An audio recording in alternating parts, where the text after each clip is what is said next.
In a world where deception can be seductive and comforting, the truth is often met with resistance and hostility. Yeah, the truth is often met with that. Stop here. Not with your eyes, but with your chest. Because if this doesn't make something in you shift, you've been asleep a long time. In a world where deception can be seductive and comforting, the truth is often met with resistance and hostility. Think about that. Lies have marketing. Lies have music. Lies have community. Lies have a dress code, a slogan, a church, a flag, and a hashtag. Lies tell you, quote unquote, you're special. You're right. You're safe here. Everyone else is the problem. Lies rub your back while they pick your pocket. Lies tuck you in at night and tell you the monster is not real, even when it's sleeping under your bed. Truth? Someone said something about truth? Question mark. Truth shows up with no makeup. Truth does not care about your feelings. Truth doesn't ask for your permission.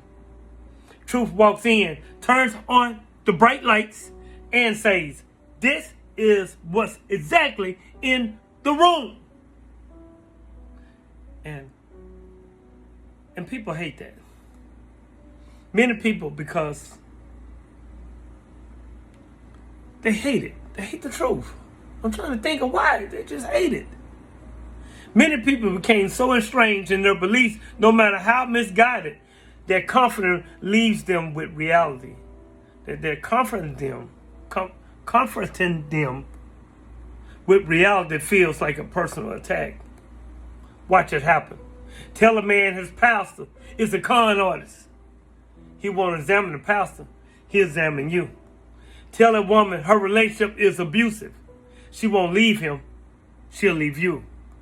Tell a country it's his story is bloodstained. They won't even open the books. They'll ban the teacher. Tell a tribe their tradition is harming their daughters. They won't change the tradition. They'll call you a traitor. Because their belief is not an ideal they hold. It's the floor they stand on. Question the belief and you're not debating them. You're demolishing their house. You're telling them the ground is not solid. You're telling them that they'll be home in a haunted house. Of course, they'll fight you. Get real mad, real swole with you. Of course, they will call you arrogant. Of course, they will say to you, you think you know every and everything. Because, if you're right?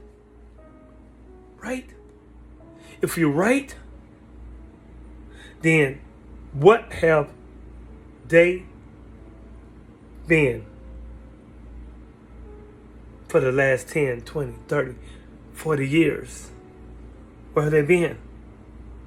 In a society where deception can be skillfully crafted and presented as truth, it's alarming to see how readily people can become entranced by false narratives.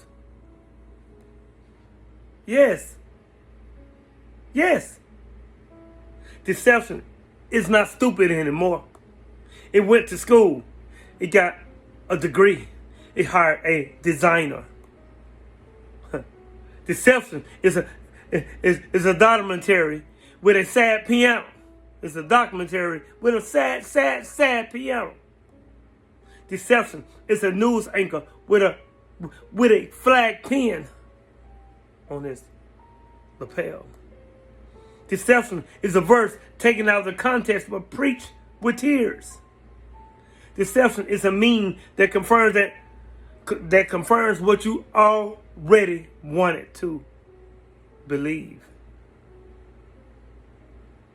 Deception is research that means a 3 a.m. YouTube video in a comment section.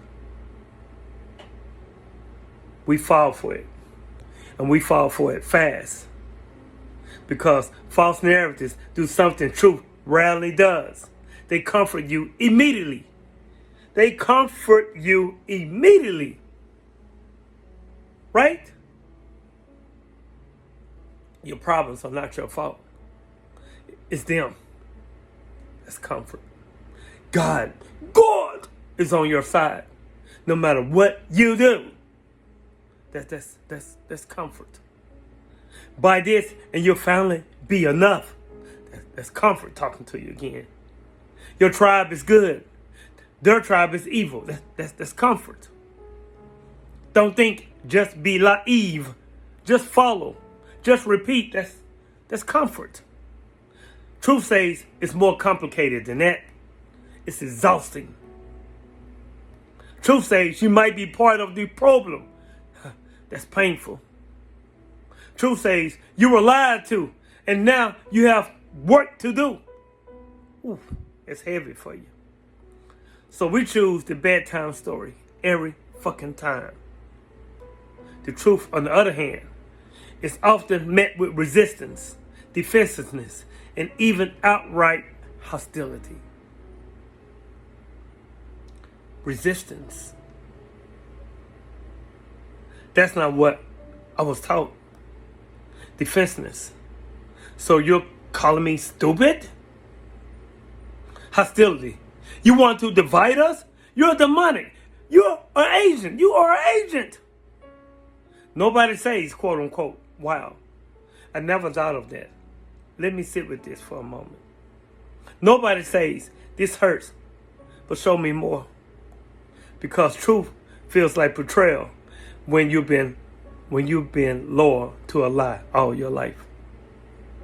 Truth feels like grief because to accept it, you have to bury a version of yourself. This phenomenon raises important questions about nature of reality, perception, and human condition. Is reality what's evil or what we agree to is real?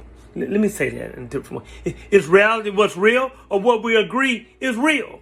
Question mark.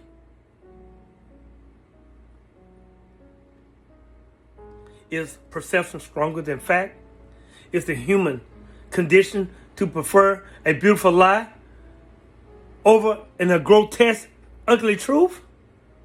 Are we wired for survival, for accuracy? Because look at us. Look at the state of us, humanity. We'll reject medicine because a stranger on the internet said, trust me. We'll reject his story because my grandfather didn't tell me that. We'll reject science because it doesn't feel right in my spirit. We will reject evidence because my pastor said. We'll reject the video, the audio, the receipts because that's not the person that I know. Our perception is not a window. It's a filter. And we like our filters, don't we? When people become deeply invested in their own versions of reality, they're often unwilling to consider alternative perspectives or evidence that challenge their beliefs. Because their version of reality pays them. It pays them in identity. I'm a real Christian. It pays them in community. My people get me. It pays them in superiority. We know the truth, and guess what? They don't. It pays them in purpose. I'm fighting for the right side. You're not asking them to change their mind. You're asking them to go broke, to be homeless, to be exiled. You ask them to walk away from the only family they know, even if that family is built on a lie.